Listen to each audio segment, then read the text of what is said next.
The food service, hospitality, and retail industries are evolving in ways you've never heard of until now.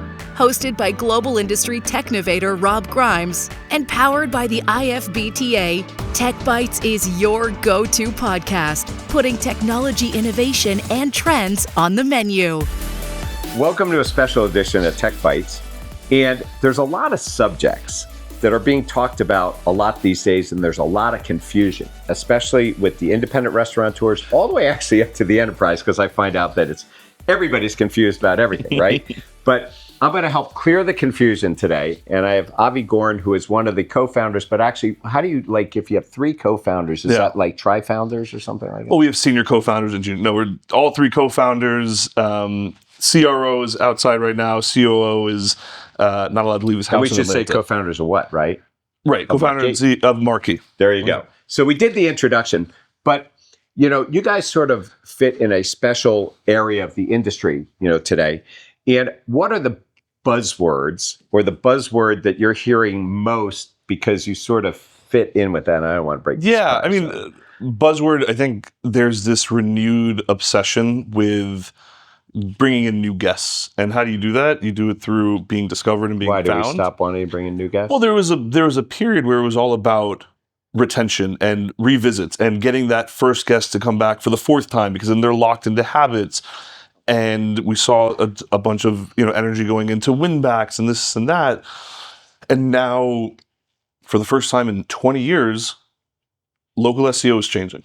It's now AI search and being found and set up for the next stage of growth from consumers.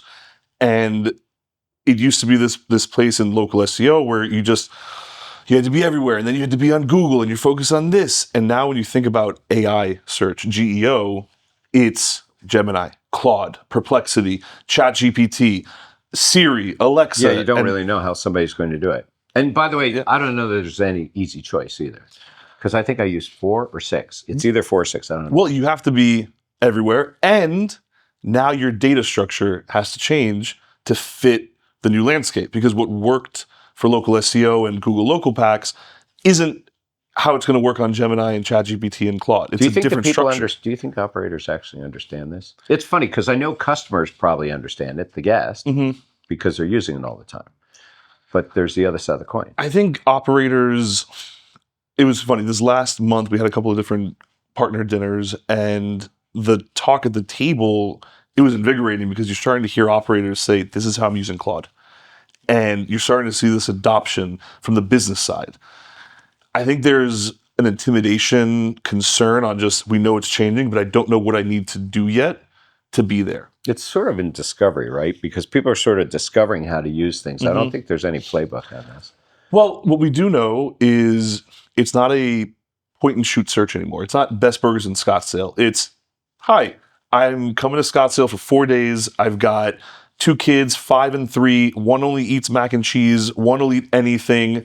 I'd love to find 6 restaurants. Give me 2 breakfast, 2 lunch, 2 dinner. Bonus points if it's got playgrounds. All in one conversation. Where am I going? It's a conversation, and then, right, now you're kicking off a convo. And so you got to have ways to get your data into that conversation because they're looking for validation and real topics and verified information, right? And that needs to be structured in a way for these LLMs to actually ingest.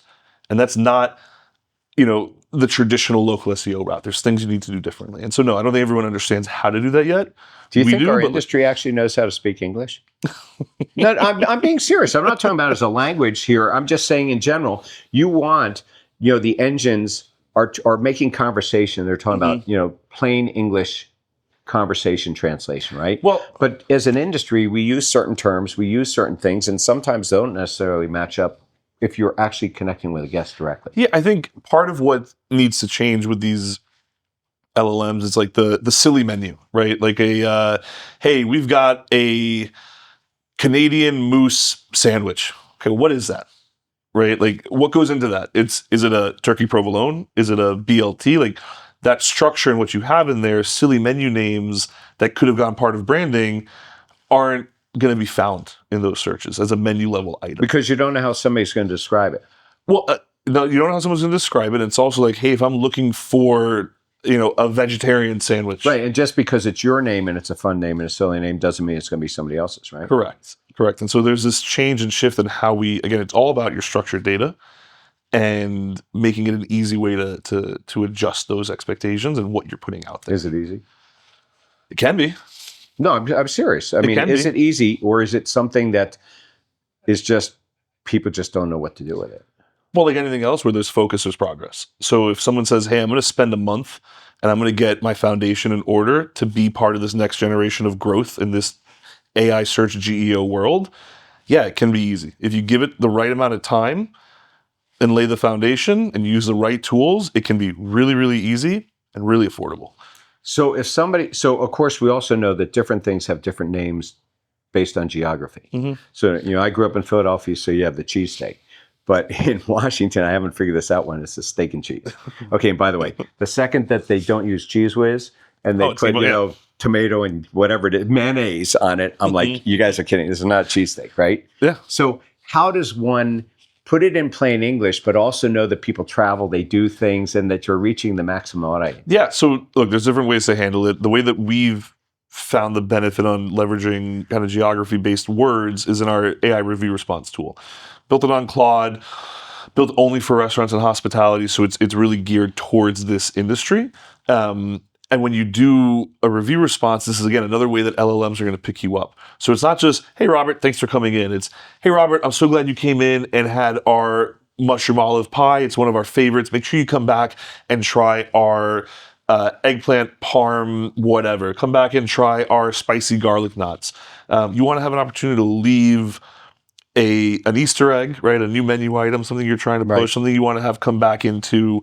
And that's how now, if you start looking in Gemini, you'll see review responses and reviews getting plugged in. If you're pushing a gluten-free pizza crust, right? That's your opportunity to talk about it publicly, loudly, and in a way that's going to be structured. And by the way, you're pointing out something that you don't really know where the customer is going to connect and how, because there's too many connection points. Yep. So, you just said Gemini, it could be Pilot, it could be anything. It could be ChatGPT, it could be Claude.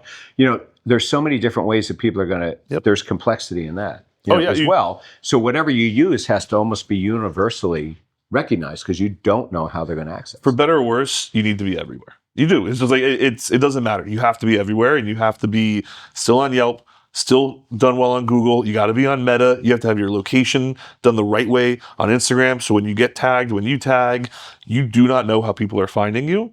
So you just have to be everywhere, and it's easier said than done. And by the way, you can't necessarily define everywhere, because everywhere changes every day, right? Sure, it changes. I mean, you gotta do the best you can, and you gotta just you gotta break it up to chunks and tackle the best to your ability. But I'll give you an example. I've got a crazy 6 weeks of travel coming up, and then we're ending it with about 8 days in California. We're going to do 3 nights in LA, and then we're driving down to San Diego. We're already figuring out Legoland and everything. And I basically planned this entire trip. Oh, this wasn't a business trip. No, I'm ending all my work. We're going to Legoland. Well, it could be for you. I don't know. We're going to Legoland. Executive on site at Legoland. But I planned this whole family trip on Gemini. And I picked our hotel via Gemini, because I'm like, hey, I've got a 5 and 2.5-year-old. Give me a kid-friendly hotel on the beach. And it's pulling in all these kid club activities. Here's one we recommend, because here's a blog post of like moms in San Diego. And it's like linking out. And so you're seeing where everything is. And that's how I made the decision on where we're going to stay. And so it was a really fun activity to plan it all via Gemini. But you also were learning. But you see, you're doing that as a customer. So you're also learning in your voice. That's right. How you're going to connect with those people, right? Because nothing is ever all invented in the food service industry. It could hotel, travel, or something. There's always things to learn, right? And also you can trigger the settings in both Gemini and Claude where it remembers your search. So it gets to know you. And now it's doing things on like, hey, it already knows that my wife is gluten-free, my oldest kid eats chicken nuggets, my youngest kid loves ikura to sashimi to anything, and I just want good food, and starts triggering and pointing things in that direction. Yeah, the only problem with that is ikura is expensive, I know. No, okay, there could be that. But if you think about it, there's a different side in the way you built your tool on Claude. Then there's a different side how the operator, in fact, is using it.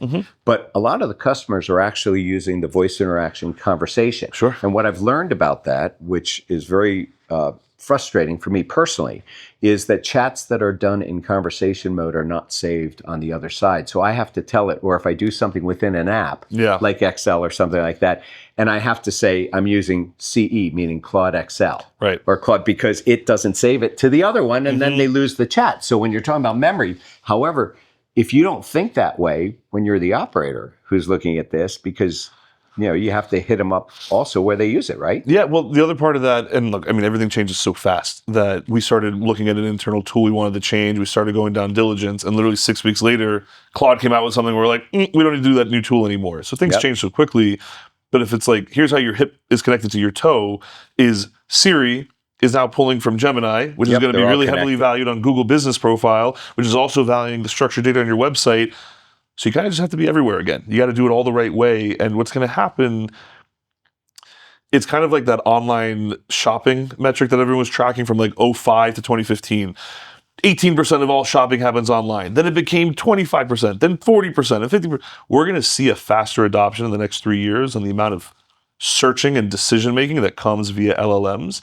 And so for restaurant operators, if you do not take these next couple of months, the rest of this year, to get your house in order, get your foundation, focus on FAQs, make sure you're structured and schema is correct, you're going to be behind the 8 ball. And I'll just give you an example. So what is the simple, I mean, if there's the first 3 things that you would focus on to get yourself, set up for this, what are those first top 3 things? Because there's probably a dozen. Yep. And by the way, every time you start down a dozen, you go down the rabbit hole, pick up a rock or something else. Focus on like the flagship items.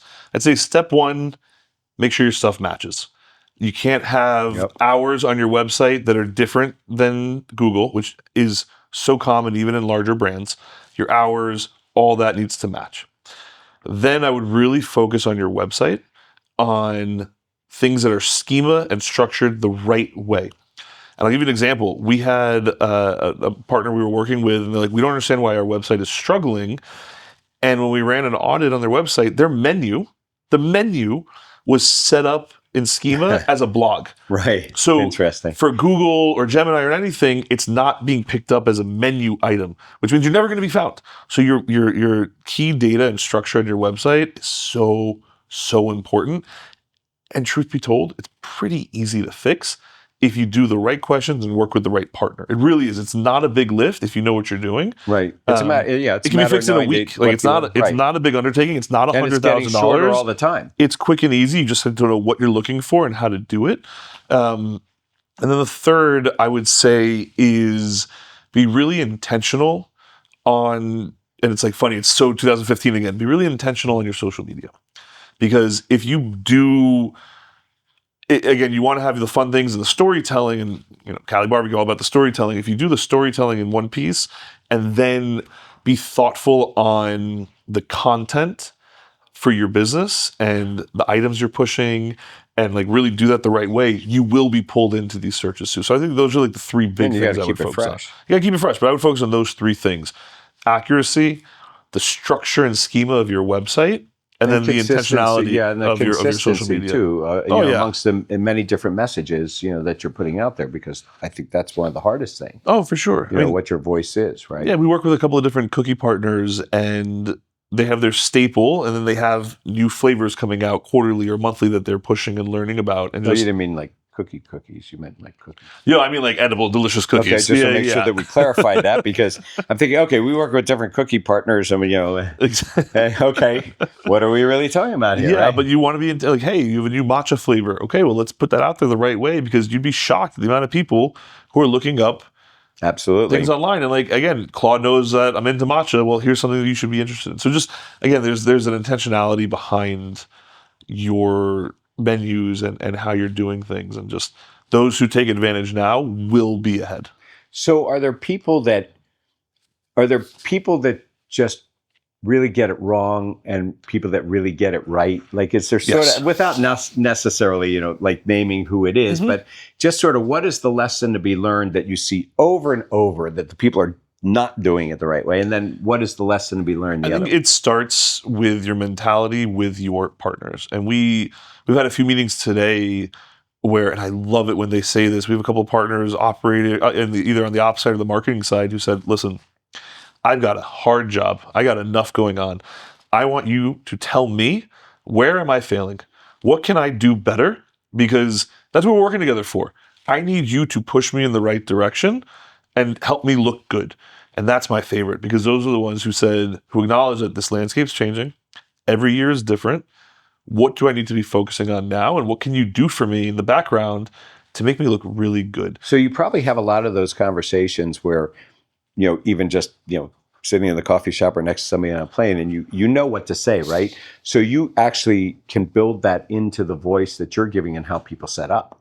Oh yeah, and again, each we're a one-size-fits-one industry, right? So each brand is different, each operating team is different. One size fits one. Oh, that's a we'll go there. That's like, unreasonable hospitality that we live our life by. So like 1-to-1 or, okay, one size fits one. Okay. Yeah, I mean, you have to, right? Because like, again, just shouting out some of our partners that we work with, what Big Chicken and Gregory's Coffee's needs is very different than a Levain Bakery or just their end goals and what they're working towards. And so your stages of life as a brand and what you're doing and building towards are different. And what all their touch points and just tech stack. I mean, you can take the same profile on paper, and when you start digging in, it's very different setup, right? And so, we need to be that partner and help them where they need the help. So listen, since we're going to talk about some sort of real life examples, because I think that's always like the best thing to really talk about, what people are doing, or maybe what they would be looking for, because we're both here at a conference actually where people are looking forward to. So why don't we take a break and we'll come back,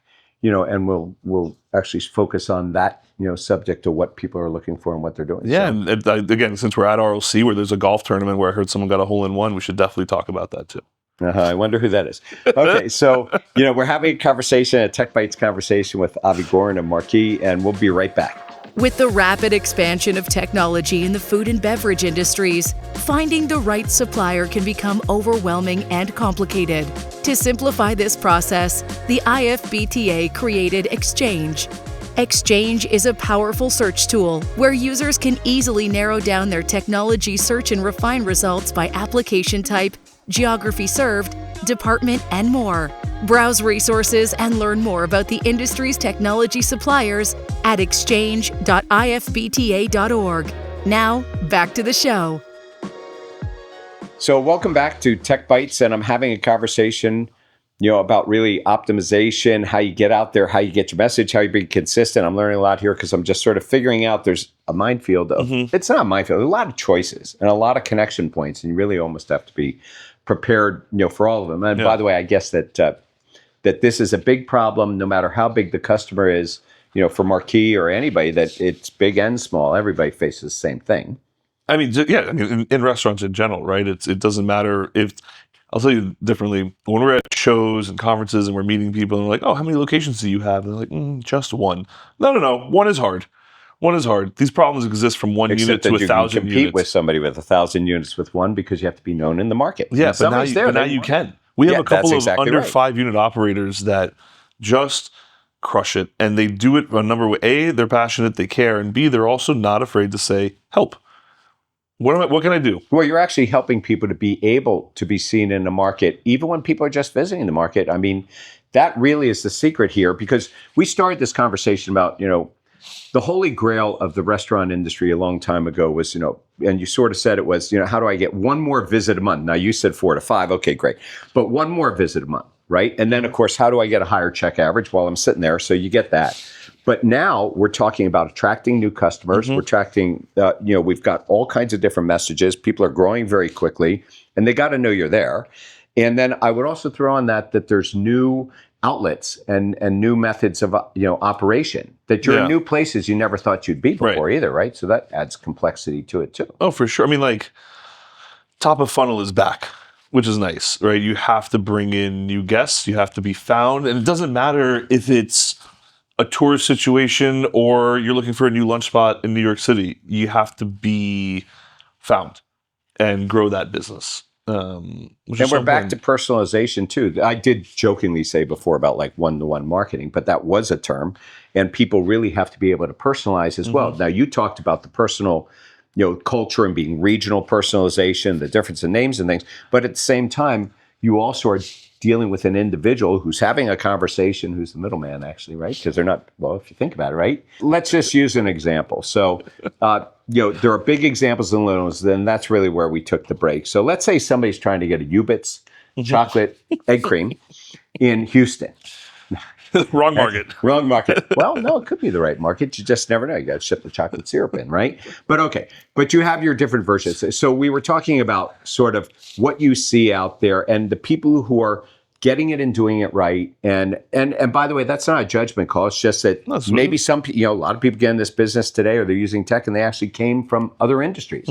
They may not have grown up in the industry. And then you have people that have been doing the same way, but the same way isn't the same way, right? I mean, it's funny. There's times where we're going in and they want the initial audit and what's going on and why are we this way? And we ask a question. They're like, "What's in an initial audit? What are you guys doing?" So again, AI search, GEO. There's just such an important piece of your website that contributes to it. So we'll run a GEO audit. We'll see how you're marked up, what's going on with your menu data. Sometimes you did a really good job on your menu identifier schema and you just didn't finish your contact information, which is, again, it's cool to be found. It's even cooler to be chosen. And if I can't get a hold of you or figure out the next piece, you're not going to get there. And so we'll have a first conversation. We'll show you some of the low-hanging fruit we can help with, longer-term vision. There are things that they get out of on day one. Well, you got to crawl, walk, run. Right. And the idea of jumping, we were just meeting with one of our partners who's like, I'm a brand. Maybe I'm 5 minutes away from a heart attack and I want to run a marathon. I can't just start training tomorrow. So we're like, okay, let's start figuring out the steps to get there. And so you got to start small. We get the low-hanging fruit. We get some quick wins together. We try to make your life easier, and then you got to build on that. And you got to keep building People and building make an and building. assumption, by the way, that brands got it down pat. No one has it down pat because it's always changing. It's a new day and a new fire and a new thing to deal with. And brands aren't stagnant. There's always an LTO. There's always a holiday. There's always information. And you might be always open on Christmas, but you're going to switch it up this year and we're going to close on Christmas. And if you don't make sure that that data is living somewhere on your website, because what happens is I go to New York to visit my family every holiday break in December. I'm a lunatic. I'm planning my trip. I'm planning my meals. I know I'm going to Nanzai Long Bao in Flushing on Christmas Day, but then I also want to know what my breakfast is. Where else am I going? And I'm looking this up and trying to find the hours. It's not on Google until a week before. But if it's on your website, if there's structured data on your website, I'll know. So you just got to have everything. Well, easy, right? Just have everything. Yeah, well, what's the problem? But you do need to have it out there, and it's just sort of like things are constantly changing, and that is actually making it a lot more difficult. But what you were talking about was in the audit, how you're going to take a look. You're probably, first of all, uncovering things that they're clogged up and they're not being seen. So I think you already said that. So we get that, right? But at the same time, it's also the information, but that inconsistency part, people don't know that they're inconsistent. And look, I was a restaurant manager a long time ago, but I remember, we were always fighting with the marketing department because they were putting together, LTOs. They're putting together things they didn't tell us and communicate with us, and nobody programmed the cash register. Listen, it's always healthy to fight with marketing. Right. So it's always a problem, right? But today, you're actually fighting that battle, not necessarily with marketing, because you have many different ways that people are getting the information. And the concept of online ordering just further, confuses it. And then the third-party delivery companies. So how many people and how many different ways can you actually go interact with the unit? And if that information is not consistent. Well, I'll do you one better. Things live forever too. So all of a sudden your spring menu from 2018 is still crawlable. It's still searchable. We have partners that we work with where they're like, what do you mean you're finding portobello mushrooms on a menu? We haven't had portobello mushrooms in 4 years. We're like, well, here it is on Yelp because no one cleaned it up. Right. And it's ongoing. This isn't. Sometimes we'll work with people or start working. They're like, well, can this be a one-time thing? Like, sure, if you never change another thing in your life, it can't be. I don't this think can be a people one-time realize thing. But that, right? otherwise, this is Netflix. This is streaming. It's every day. It's constant. The day that you tell me that you've had 1 week of the same exact type of day in a restaurant, fine. But that's never going to happen because life is hard. Restaurants are hard. Things change. Concepts change. Products, everything changes. And so you have to be ready to enable that and not fight it. Because again, especially in AI search in this GEO world, you've got to be present and accurate. Because just like the consumer behavior, when something on Google listings is wrong, it's not Google's fault. We blame the restaurant because we trust Google. And now it's about to happen. And by the way, long live Google. Lisa Landsman, please. We love Google. But as you go now to the LLM GEO world, it's the same thing. But I trust Claude. it's I need funny to know the data's because, right. putting Lisa aside, it is funny that, it's funny that we use that example, but that's an example. So there's deja vu. For me, there's always deja vu. When somebody tells me something's new, I'm like, okay, maybe it's new, but maybe it was called a different name, right? So I remember when people were going through like reservations and stuff on the hotels and the airlines, and then you got these websites that just commoditized it. Remember, you just pick how many stars, but you didn't know what hotel you were going to get, which was really something. And then the brand said, we got to get our voice back. And we need you to come to us and get the information. Well, it's sort of going the other way again, because you can make a reservation through Google, even if it's not your reservation system, or you can order something that way. And so we're starting to see, you've already made the point, that these systems are also interconnected in there, whether you know it or not. And so that adds a level of complexity. And if you are not changing it, you could have stale data out there. Oh, yeah. Better than stale food, but Well, the 2017 or 2018 menu item is probably not so tasty right now. Yeah, but it happens. Okay, It happens mushrooms. more often than you'd think, and it's wild. And there's times where we show something and they're like, I don't understand how this is there. It's because you go fast as you should, and like you don't always clean things up because you're really good at making pizza. You're not the best at managing your website, and that's okay. So you know your business really well. So I hope. Well, no, you do, and it's funny because I'm not sure my kid's birthday is, but I know this business. You need to tell Claude that, and I'm sure you'll be reminded. But anyway, when you think about it, there are certain things you just sort of know when you walk into a place, right? And I used to be able to predict what kind of point of sale register they had based on what type of restaurant. I knew instantly. I knew who had the stuff, right? So when you walk in and you go see something, can you pretty much predict in advance without actually going online and looking at it, just by whatever it is you see and feel and the conversation you have? Where they're going to be. I am pretty good at knowing when a restaurant's going to have a PDF menu on their website. There's just a vibe. There's a way that you just know. You're like, this is going to be That's a PDF. Not all the pizza places, right? No. In fact, what's crazy is our first Pizza Expo 2017. The amount of people that said we use pen and paper for point. It would be like, what's your point of sale? We use pen and paper.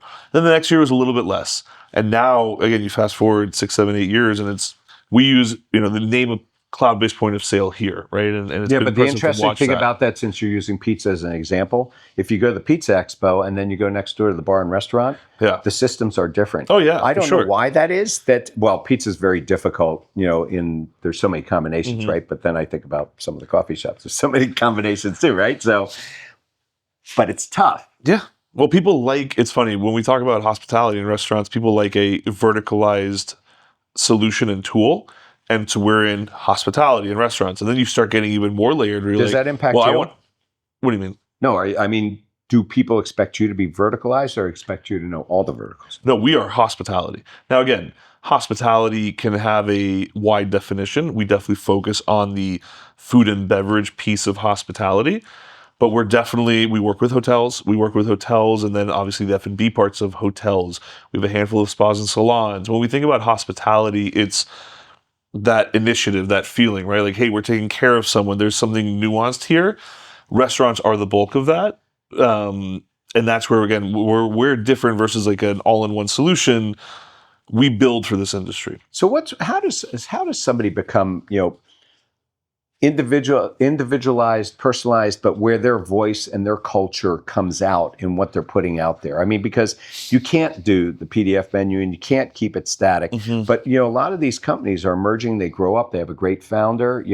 Even your company would face the same. You got 3 of you, but, even in your company, you would have the same thing, that you've got to keep that original voice and what it is that made you different, yet you have to evolve. So how do you do that, as an operator, especially as you start to grow? Yeah, it's a mindset. You have to be open to just realizing, I need to change. You have to also understand, what are your priorities and responsibilities? Who are you focusing on? For a restaurant and operator, it's what's best for my guests and then what's best for my team, or vice versa, because again, it depends on your culture. A happy team is going to deliver a happy experience. a happy guest is also going to leave good reviews and good vibes and good emotions, and then you're going to have a happy team because they're working at a winner. So you have, a lot of people that are startups, and there are a lot of people who are new to the business. They weren't in the business, but we have a lot of iconic brands, a lot of family businesses in this. It doesn't matter how many units, by the way, it can be one or two, but they've been around forever. So what are those challenges, and how do they adopt and adapt? There's a great brand that comes to mind, Groucho's, out in the, I want to say Carolinas, for sure South, maybe North, Carolinas. And he's someone who just, again, I think it's an 80-plus-year-old brand.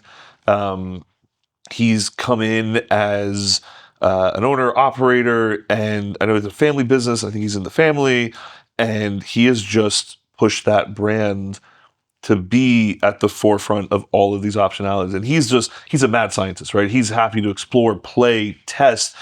He loves the failure because he'll get there fast, right? If he's going to test something and it can't do it, he's on to the next. And that's someone who's going to push and push and push until he gets what he knows he needs. But he's also really, really good at working with his partners. And so, look, we get the privilege of working with Derek over the last few years, and where we started our partnership versus where we are today are miles apart, because he understood he could trust us. He figured out where our mindset was, and then he's pushing us on, hey, I need this, I want that. This guy launched a whole new point of sale with Square in like 30 days across 30 plus units, and then we're building integrations that he pushes us, and that's an operator who just wants to grow the right way. So, I had a conversation here at RLC earlier today with somebody who was pointing something out, that when they're putting in different types of technology, that they have to make the employee happy as well. And you actually said that as well. You said, happy employees and all the different pieces there. How does the employee actually get connected in this? Because sometimes actually their voice and what they know and how they would say something, they're the ones who actually describe it, to people. How do you plug them in, or how would you give the advice to an operator to plug them into this? So there's a couple of things. If you're leveraging us for any of your reviews, highlight those wins. It was funny, we were doing this with we went to Crave. Highlight your employees. Well, we went with, so Gregory's Coffee, I'll give the example. I was meeting with a bunch of their team members, and these are people who run individual coffee shops. They're not in HQ, they're not responding to reviews, but they were telling me that like every single morning, the first thing I look at is an email from Marqii with all of the reviews from my store yesterday. And one of them is like, yeah, I even got myself added to a different stores so I can see that I'm better than them. And then I poke their manager and I'm like, hey, that was a cool 4.2. I got a 4.5. And like, that's where you get real, it's camaraderie, it's competition. You want to be striving for the best. And then if you build a strong review program, you could start incentivizing and rewarding and building momentum. And that's how you don't have to be in corporate to see the value and benefit of the hard work you put in. And like, you can do lots of things. And when you have bad days and show up as a barista, as an operator, as someone who's just present with guests, and you fight through that bad day because everyone has different days, and you see that 5-star come through, it's really important and valuable. I actually like the idea that the person is, queuing into another store for competitive reasons. Yeah. But on the other hand, especially when you have a franchisee environment, a franchisor, sometimes people think of themselves as they're the only thing, right? In there. And even though they're really part of a brand and they're part of something, and you don't know where your customers are coming from, and you have to have that consistent basis. Okay, you got to have the consistency, it's there. But I think there's also something in this to say that you're part of a team and you should be monitoring it as a team as well. And that's not corporate's job. You're in a market.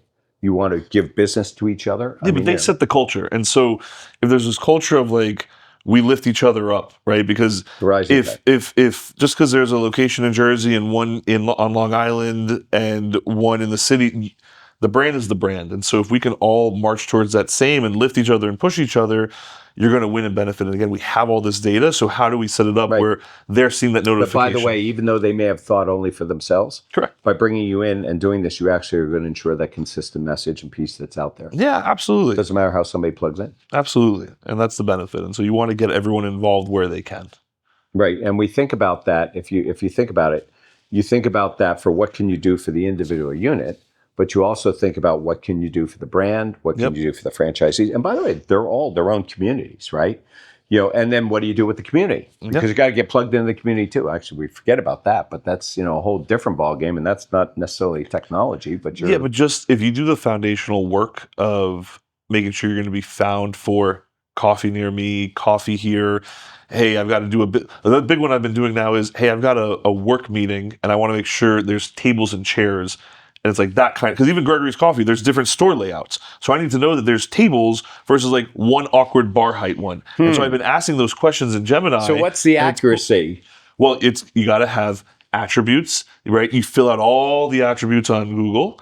You got to have photos with captions in the website. No, you're talking about the other side. You're actually giving me an idea right now, because if you knew how many places, I'd like 10% of it. Well, no, I'm not inventing idea. I'm planning to use this for myself. This is like self-preservation, because I like being at a coffee shop when they open in the morning. Yeah. And you don't know how frustrating it is when it said they're opening at 5, but they open at 6. But it's even more frustrating, especially, by the way, in New York City, where some stores have no electric outlets and I'll sit there for hours, and other ones do. And I will take your example that you just said.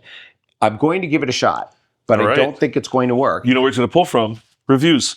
Because now all of a sudden it's like, hey, this was a great spot. I had a good meeting here. It was comfortable seating, and there were outlets. You need the power outlets. Yes, but if you go into Gemini and you say, and check reviews for it, it'll pull the actual reviews. And for business owners, for coffee shop owners, if that's a priority, if that's what's being found, the responses should be, so glad you came in and had our followed boy latte. By the way, we've got great outlets and Wi-Fi. Come post up. We've got lunch options.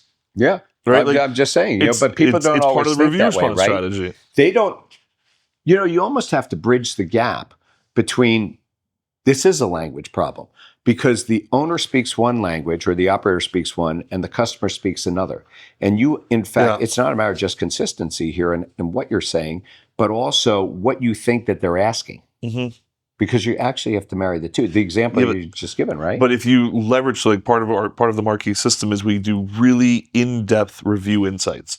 And so you can get real nerdy and real easy with a couple buttons and understand the last 30 days, sentiment, keywords, what's going on across different locations. What you'll find is a coffee shop on 23rd and Park is going to have very different reviews and needs than a coffee shop in FiDi. And then a coffee shop up near Penn Station. No one's going for business meetings in Penn Station. You're not mentioning anything in Houston, by the way, or Houston. Because while I live in Houston, my heart is in the city. Okay, so let me just ask you this, because I think, there are success stories out there, right?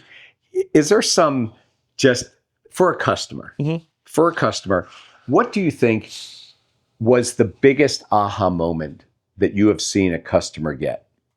Like something that really stood out, that really surprised them, maybe it even surprised you. It's gonna depend, and it's gonna differ on the size of our partner, on all of that. But last night at our event, there was a 2-unit that came up to me, Cappies and Plums out of Newport Beach, and they were just like, when we found this product 2 or 3 years ago, this was every headache I had and pain point I had was solved. And even yesterday, they're like, can we do photos? I'm like, of course you can do photos. Let's talk photos. I want captions. They didn't want a photo with you, the ace. No, they don't want a photo with me. I will send them one anyway, and I'll sign it. That's on me. But like, yesterday, we have all these. We just spent a ton of money on really high quality photos. What do we do with them now? I'm like, okay, I'm gonna have someone from CS reach out. I want you to caption every single one. I want details. If there's a photo of your tables, talk about how comfortable they are. Talk about the seating. Talk about group sizes. Give me all of this. We'll plug it into our system. It'll be captioned, structured, and now it's going to be found, right? And that's just a little thing, but that's from an under 5-unit operator who cares. Where there's focus, there's progress. They want to do these things. On the larger side, it's been with some of our larger partners who are 50 plus units, they're talking about location pages. And so they need to have the structure on location pages built so that menus are found, everything's found, and they're adding locations, and it was a pain in the butt previously. And so we're automating and building all of that for them. And so that's been a big aha moment. We've talked about big and we've talked about small. We've determined, by the way, there's no one answer, and they all have the challenges, right? Is there a specific example you can think of, let's say in the multi-unit, world, that, somebody? Yeah, another one that comes to mind, there's one of our partners is Romulus. They're one of the largest IHOP franchise groups. And when they started working with us, the biggest pain point they had was the volume of reviews and the time it took to respond in a strategic manner, because they wanted to do it the right way, but it was just overwhelming. You didn't want to stack the reviews on each other, right? No, you don't want to respond in an hour, and you don't want to respond in 2 weeks. You want to respond. We missed that one, by the way. I just want to be clear, we missed it. But it's all right. No, keep going. What did we miss? We missed it. We were stacking the pancakes, but it's all right. Okay. I'm so tired. Oh my God, what were we talking about? Okay, we're talking about Romulus, and so they wanted to go ahead and they wanted to be intentional with the review response, but they have so much else going on. And so when we started working together, we took on the review response for them. They leveraged our tool and team. And lo and behold, they're like, whoa, this really difficult thing got easier. We put escalation procedures in place. If it's under 3 stars, go straight to this. If it mentions this or that, it goes straight there. If it's above this, we go, and we started helping them with that. And all of a sudden, this really, really difficult fire hose started getting manageable. And then we started responding to every review. And they saw over that year I think it was a 1 or 1.5% increase in you know what? I'll give you the better stat. It was 12 or 13 of their stores went from 3-ish stars to 4 and above. And those stores that had the 4 and above rating, revenue grew by over 1%, which when you're looking at the volume of a group like that, that's substantial, right? That is a multiple return on investment. New people wanted to go there, so they got new customer acquisition, and they probably, their repeat also went. And people say, well, why did their ratings go up? Because I've said it a couple of times where this focus is progress. So now bad reviews are being brought to your attention. Low-hanging fruit, like a dirty bathroom, is addressed, which means that's not a problem anymore. And look, I love IHOP. They are inevitably sticky places to be. There's a lot of syrup going on there, right? It's an uphill battle. And so when they can control the things that are more, identifiable and able to address, they see the progress and the change, and there's a material difference on the bottom line. Because people want to go to 4 stars. They want to go to places that are paying attention and are moving the needle the right way. Well, look, there's an awful lot of discussion topics, and this is a very big conversation. It's one that you could probably have, every 30 days because something's going to change. But, if you want somebody to remember, I know they're going to remember every word that we talked about in this whole conversation. They're going to get that, right? But if we really want to come back to it and say, we have those 3 focus areas that we need to do today to be successful in it. What are we leaving them with, at least to get started here? Besides, call Marqii, call you, right? Call the ace at Marqii, but I got that. But what are we leaving? So it's the same thing we said earlier, right? If you want your 3 must-dos, make sure your website and your listings match. Everything's accurate. Get all that data together, because if it's different hours on Google versus your website, that's a problem. Same with Apple Maps, everything. They've got to match. Make sure your website is structured, schema the right way. Your menus are classified, your items are classified. It's easy if you know the right way or the right partner. It's a good investment. It will make a material difference. And then again, the last thing we said was just be intentional with your social media. Be intentional. And by the way, when I think of social media, I also think of review responses. It's content you are putting out into the world where guests are looking. Be intentional with it. It's not just a, hey, thank you. It's not just a story to tell on Instagram. You want to post with intentionality, whether you're trying to push for more private dining events, if you want to push for larger group sizes, if you want to push for brunch. Be really thoughtful on the words, on the photos. They will make a difference as things get indexed, and the foundation you lay now will pay dividends in 27, 28, 29, and 30. This thing is happening fast, so do it now. And it can't get stale. Correct. Because you're not going to sit back on what you did, because that's exactly it's constantly right. changing. That's exactly right. Well, listen, it's great having a conversation and with Avi Goren of Marqii, the ace. And I won't let you live it's that. Catching on. Now I've got that in my head, so we'll do that. But it'll be great to continue the conversation in the future, because I think there's a lot of changes in this industry. I will tell you, this is just an area that it's hard to keep up, and it is changing. Absolutely. Thank you for having me. This podcast is brought to you by the International Food and Beverage Technology Association. The IFBTA is the industry's voice of food service, hospitality, and retail technology, providing thought leadership as your single, impartial, and go-to resource. The IFBTA offers in-person and online communities to connect with your peers, the exchange, an all-encompassing global technology resource, and an industry-wide professional education and certification program. The bottom line is the IFBTA is your place to gather, learn, and share in conversations like the one we're having today. Thank you for joining us on this episode of TechBytes, powered by the IFBTA. I'm Rob Grimes, your host, and I look forward to taking our next bite of technology together.